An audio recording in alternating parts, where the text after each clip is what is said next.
राधे राधे ज्ञान सागर में आप सभी का स्वागत है। आइए आज हम बात करते हैं कि जितने भी जो विवाह के योग्य वर कन्या हैं या फिर जिनका विवाह हुआ है, ऐसे जातक भी, विवाहित लोग भी, ऐसे जातकों के जीवन में वैवाहिक सुख के लिए बकरी और जो अस्त शुक्र और मंगल होते हैं, इनका कैसा परिणाम होता है, इसके विषय में कुछ चर्चा करते हैं।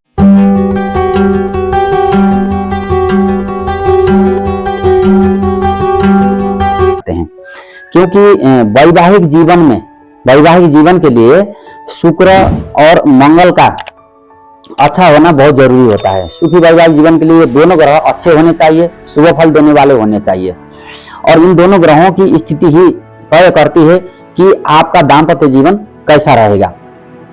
दोनों ग्रह यदि अगर कुंडली में अशुभ अवस्था में होंगे तो निश्चित है कि वैवाहिक सुख का अभाव जीवन में रहेगा। तो बात करते हैं पुरुष कुंडली में। पुरुष के लिए शुक्र ग्रह यदि अगर बकरी होगा तो ऐसा जातक जो है अपनी पत्नी के अलावा अन्य पर नारियों के प्रति अधिक आसक्त रहता है, उनके प्रति बातचीत या फिर उनके प्रति आकर्षण इनका अधिक रहता है। यौनजन्य विषयों को लेकर के पूर्ण विरक्त भी हो सकता है या फिर ज्यादा जो है काम वासना की भावना अधिक इनसे ऐसे जातकों में बन सकती है। और यही स्थिति यदि अगर मान लीजिए किसी कन्या की कुंडली में मंगल ग्रह बकरी होंगे तो यही स्थिति फिर कन्या के उसमें देखा जाता है, क्योंकि कन्या के मन में भी फिर जो पुरुष के मन में शुक्र ग्रह बकरी होने पर जिस तरह के भाव प्रकट होते हैं, उसी तरह के भाव जो है कन्या या फिर महिलाओं की कुंडली में मंगल ग्रह बकरी होने पर उस तरह के भाव प्रदर्शित होते हैं। अब स्त्री हो या फिर पुरुष हो, दोनों की यदि अगर जन्म कुंडली में नीच बकरी ग्रह, जैसे कि अगर मान लीजिए शुक्र या फिर मंगल के ऊपर ये दोनों ग्रह नीच के होंगे या फिर बकरी होंगे, और इनके ऊपर यदि कोई पापी ग्रह अशुभ ग्रह की दृष्टि अगर बनी हुई है तो भी वैवाहिक जीवन में बहुत अधिक समस्याओं का सामना ऐसे जातकों को करना पड़ता है। और यदि अगर स्त्री की कुंडली में मंगल अस्त होगा, मान लीजिए मंगल अस्त है, सूर्य के काफी नजदीक है, तो ऐसी स्थिति में उनको संतान उत्पादन में बहुत समस्या होगी, या फिर बांझपन की समस्या भी हो सकती है, या फिर संतान होंगे भी तो लंबे समय के स्वास्थ्य परीक्षण और मेडिकल ट्रीटमेंट के बाद ही जो है संतान हो सकते हैं। तो इसलिए किसी भी वर और कन्या की कुंडली जब हम देखते हैं और विशेष करके संतान का विचार किया जाता है और दाम्पत्य सुख का विचार किया जाता है, तो दोनों की कुंडली में शुक्र मंगल का स्थिति जरूर देखा जाता है। हालांकि जो सुख है, सुख के जो कारक ग्रह हैं, असली सुख के कारक जो सुख क्या है, वो एक मन का भाव है, वो मन से प्रकट होता है। तो कहते हैं ना, मन में अगर आत्मा में संतोष है, मन में अगर संतोष है तो व्यक्ति कम संसाधनों में भी सुखी रह सकता है।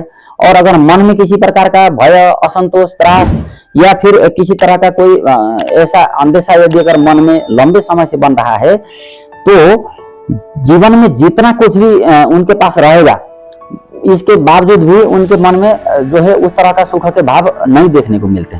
तो इसलिए सुख के जो कारक ग्रह होते हैं वो होते हैं चंद्रमा। अब दोनों की कुंडली में चंद्रमा की स्थिति भी देखा जाना जरूरी है। मान लीजिए सब तरह की सुविधाएं और सब तरह के सुख संसाधन मौजूद हैं घर में, लेकिन अगर अकेला चंद्रमा यदि अगर बहुत ज्यादा कमजोर है, पाप प्रभाव में है, छठे आठम 12वें भाव में बैठा है, तो भी यहाँ पर जो है सुख का अभाव रहेगा। अब ये अभाव, हालांकि यदि अगर शुक्र और मंगल वर वधू की कुंडली में, स्त्री पुरुष की कुंडली में शुक्र और मंगल दोनों अच्छे स्थिति में होंगे, तो चंद्रमा जाकर के यदि अगर खराब स्थिति में होगा तो संभवतः जो है वैवाहिक सुख में कमी नहीं होगी, लेकिन और बाकी चीजों में मन में असंतोष जरूर रहेगा। इसी प्रकार से अब समृद्धि का अभाव या फिर नए नए अवसरों का अभाव, धन अर्जन का अभाव, सामाजिक एक प्रतिष्ठा का अभाव, ये जो होता है ये फिर गुरु ग्रह से संबंधित विषय है। यदि अगर गुरु ग्रह कमजोर होगा, अशुभ अवस्था में होगा, अस्त का होगा, डिग्री वाइज कमजोर होगा, या फिर पाप प्रभाव में होगा या शत्रु राशिगत होगा, तो ऐसी स्थिति में सामाजिक प्रतिष्ठा, समृद्धि, प्रोस्पेरिटी और एक मतलब आध्यात्मिक संतोष, इसके लिए व्यक्ति को लंबे समय तक जो है तड़पना हो सकता है। तो हम जहां पर यदि सुख की यदि अगर बात करें तो सुख के साथ बहुत सारे ग्रहों का तारतम्य जुड़ा हुआ होता है, इसलिए जीवन में किसी के द्वारा यह आशीर्वाद मिलना बहुत अच्छा माना जाता है कि सुखी भव, सदा सुखी भव। तो इस तरह का आशीर्वाद की चाहत हर व्यक्ति को होता है और उस तरह के प्रयास भी हर स्त्री पुरुष के द्वारा होता ही रहता है संसार में।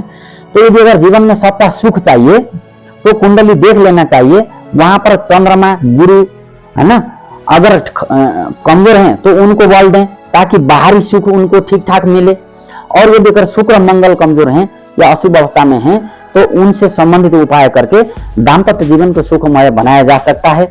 और ग्रहों को बस में करने का तरीका यदि अगर किसी को आ गया ना, अपने आचरणों के द्वारा, दान पुण्य के द्वारा, ध्यान भजन कीर्तन सत्संगत के द्वारा या फिर आत्म संतोष के द्वारा भी। अब जैसे पहाड़ों में, हिमालय में लंबे वर्षों तक, कई वर्षों तक तपस्या करने वाले त्यागी, विरक्त और सांसारिक सुख भोगों से दूर रहने वाले लोगों की भी तो कुंडली होगी, उनके भी नवग्रह जीवन में प्रभावी होंगे। तो उनको ये सब चीजें ना होते हुए भी एक आत्म संतोष के जरिए वो आनंदित रहते हैं, अपनी ही आनंद में मग्न रहते हैं। तो इसलिए सुख का बड़ा महत्व है। सुख को पाने के लिए कुंडली का यथासंभव विचार किया जाना चाहिए। और सुख के कारक ग्रह जैसे कि चतुर्थ भाव सुख का होता है ना, मन का होता है, क्योंकि सुख मन से उत्पन्न होता है। चंद्रमा सुख का कारक होता है ना।